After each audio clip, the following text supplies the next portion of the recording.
Where did you grow up, and then how did you get started playing music? Grew up in New York City, and I was started playing music at an early age, and kind of got directed towards jazz when I was in elementary school because I had a good jazz program, and then slowly, like just from digging around and buying records, kind of gravitated towards more soulful James Brown, meters, stuff like that. And then when I was 16, I started a band with Homer Steinweiss, Nick Mobshin, Sean Solomon, and myself, called the Mighty Imperials. And we took that group to what was Desco Records, which was run by Philip Lehman and Gabe Roth. And at the time, we were kind of like we were doing funk, but it was more like on some P-funk shit. And then we did a demo that was a cover of Ease Back, The Meters, and Goodfoot. And Philip decided to sign us to Desco. And then Philip and Gabe kind of led us in the right direction, making us mixtapes and giving us records and stuff like that. How did you even find out about Desco? You're 16. I mean, most 16. It's kind of it's a long story, but it's like I was dating a girl whose friend was an older guy, a graffiti artist, and he knew Philip, and he was just being nice to me and took me to meet Philip because he knew what type of music I was into. You definitely say that you discovered the records and got into James Brown, but like, what really made you decide to play music in a style that's really 40 years old? It was just what we liked. It was just what we were into. It was never. I mean, if we were trying to get a record deal and make a career of what we were doing, it wouldn't have been like 60s funk music.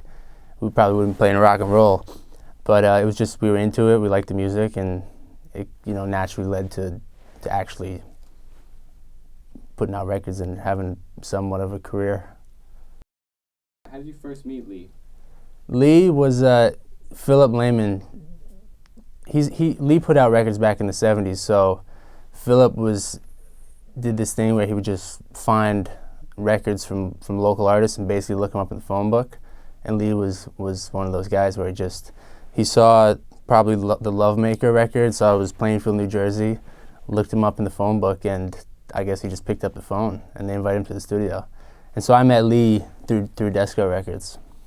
What was your first impression of Lee? I mean, it's, the same thing it is now. He's like badass singer, cool dude.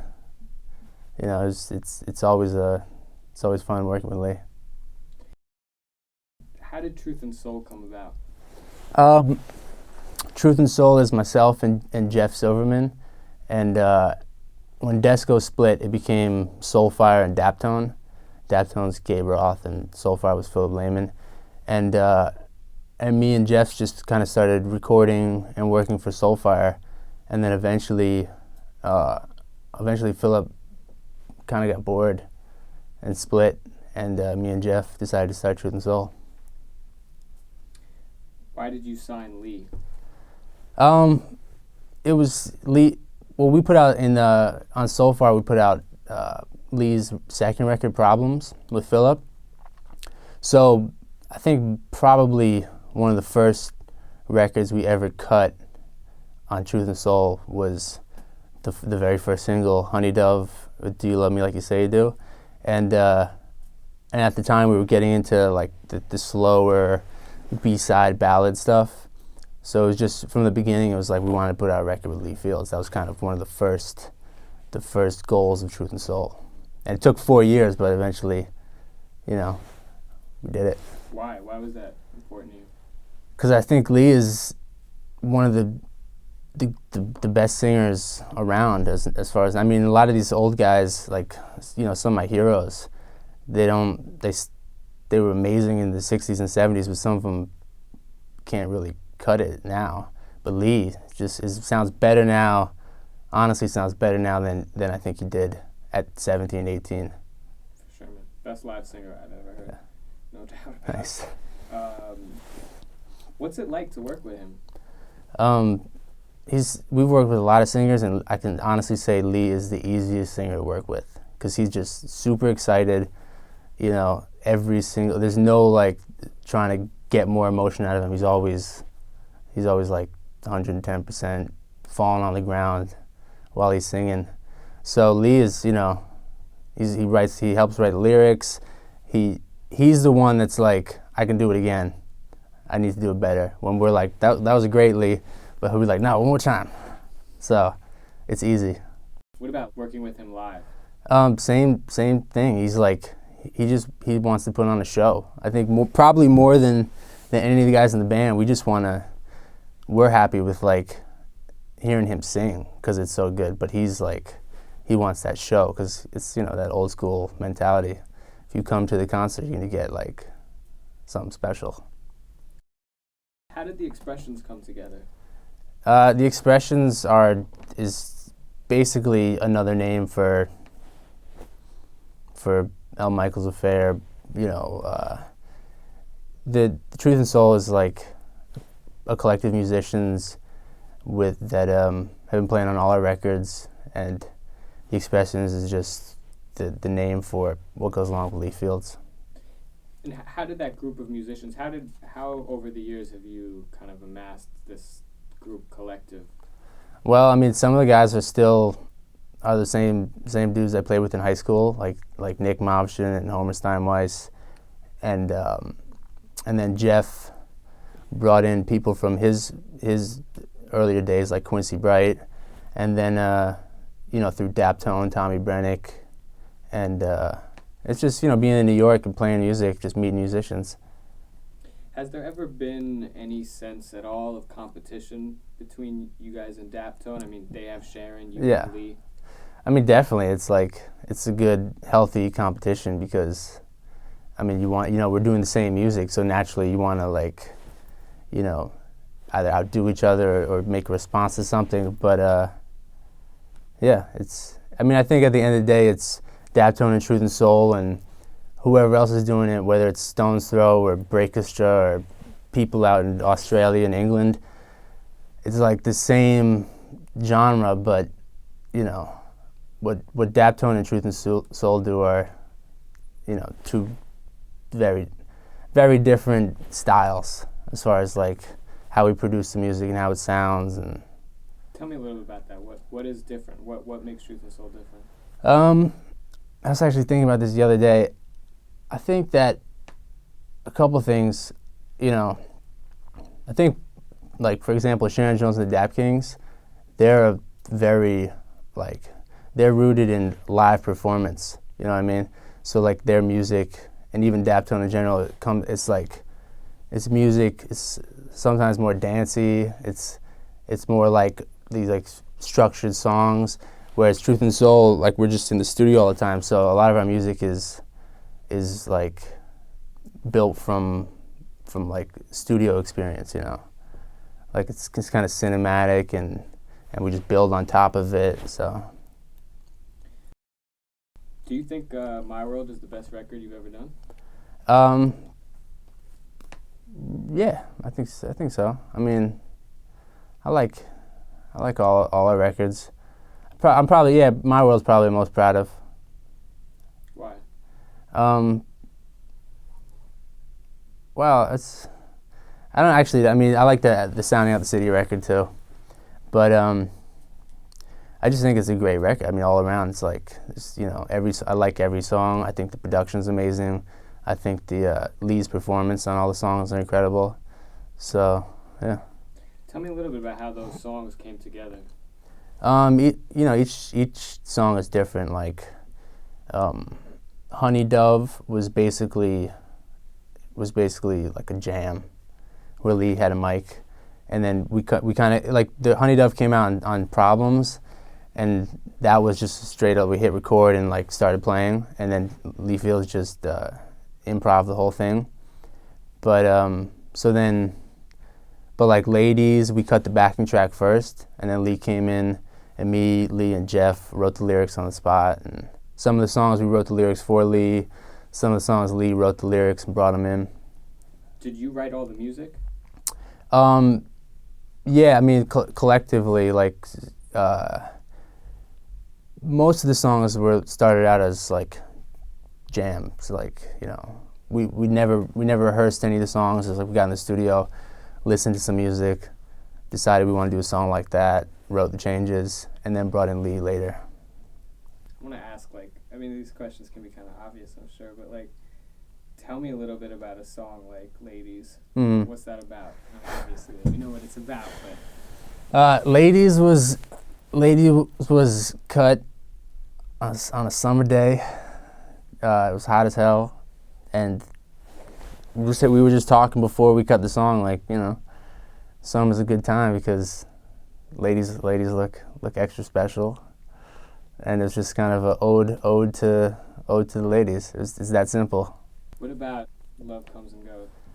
What's that about? Yeah, I mean, Love Comes and Goes. I mean, like, Do You Love Me Like You Say Do and Love Comes and Goes are just like, imaginary stories, like love stories. A girl leaves you, you don't know why, you guys are not like your average recording studio. Right. Far from it. Tell me a little bit about like what the Truth and Soul recording process is like as compared to, say, some mainstream pop, Well, like, for example, Lee Field's record, it's really just, like, we started out the day saying we're going to cut a track for Lee Fields, call up the musicians, listen to music, figure out kind of like what vibe we want to go for, and then just jam till something feels right. And then Jeff does all the engineering and sounds and mixing, and then after musicians leave, me and Jeff just build the tracks up, like put the strings on, put the horns. You using any digital? Sometimes we use digital, but most of it's we use 1-inch 16-track. Anytime we use digital, it's sometimes we make mixes to digital, but it's mostly analog. But we're not like the type of people that shun digital. You're not like Gabe Roth. No, I mean Gabe has a very specific way he works, but to us it comes in handy sometimes. Mm-hmm.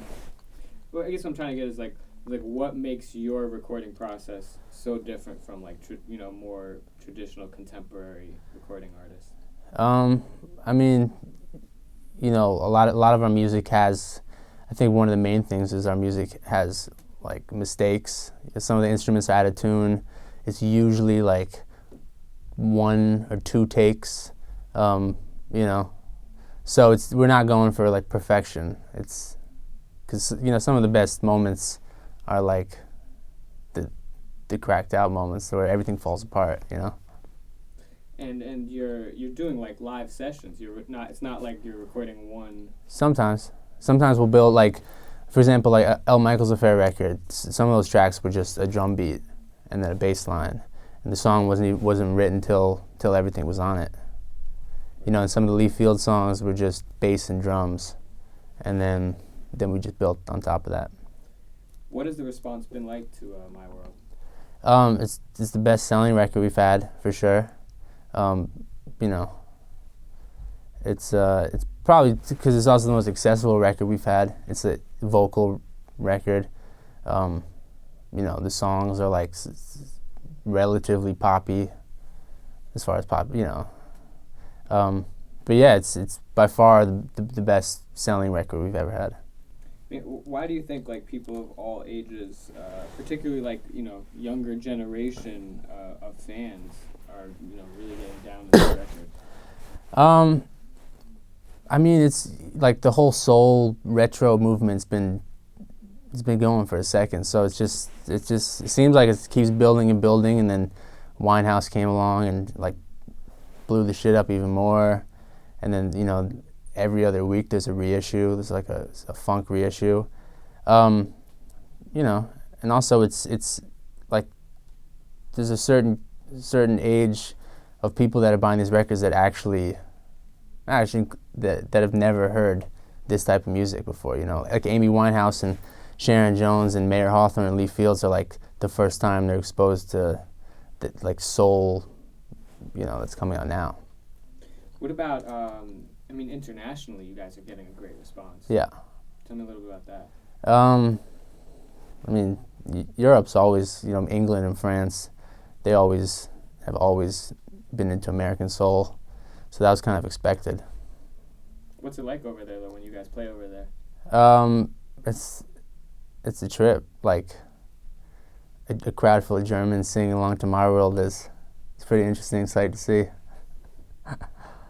Have you ever had any negative reactions from anyone, you know, being a predominantly white band playing, you know, what's traditionally considered black music? Right. I don't think we've never had like negative reaction. I mean, it's definitely something people are either confused about or just interested in. But you know, it's never been negative. I mean, what are your thoughts on that? Like, does it matter? I mean, I guess I want if you could say some, like, the words. Say we're a white band now. I mean, you know, that's something that I don't really think about that much because it's just music that I like, you know, from an early age. So I don't, you know, it's never really come up. Well, I'll have you know, Lee said you guys are like 10 times better than any bands he played with back in the day. So yeah, Lee is he's excited about this record, which I'm really happy about because, you know, for him to say like this is the best record he's ever done means a lot. Yeah, I mean, what do you think about like taking a guy who had like, you know, who struggled with a career, you know, had a few minor hits, little highlights here and there, but really he never made it until now? I feel like this record, like, kind of, you know, a lot of people have compared Lee to James Brown. Like he had the nickname Little JB, and then he did, like, in the 80s he had this blues circuit that he was doing, and which is very, you know, it's like smaller market than soul, retro soul, funk. But this record, I really feel like Lee, you know, he sounds like Lee Fields. He doesn't, you know, you can't really say, oh, this is a James Brown copy, or this sounds like Otis Redding. It just sounds like Lee Fields, you know. That is how I describe Lee Fields to people when they've never heard of him. Like, yeah, it's kind of like James Brown meets Otis Redding. Yeah, exactly. Perfect. Yeah. Perfect. I couldn't ask for better, man. You touched on this, but has the record sold well? Yeah, sold. I mean, yeah, like I said, this is the Lee Fields record's, you know, for Truth and Soul, it's outsold every other record by, you know, probably 5 times. So what's next for Lee Fields and the Expressions? We got some Lee Fields and the Expressions, have some more touring planned, and then we've already started writing the next record. So hopefully we'll get it done quicker than My World. But you know, 2011, next Lee Fields record. What are your goals? Like, where do you see this band going? I just, you know, I want to make a better record. The next record's got to be better. I feel like we can make it bigger and just get more people listening to Lee Fields.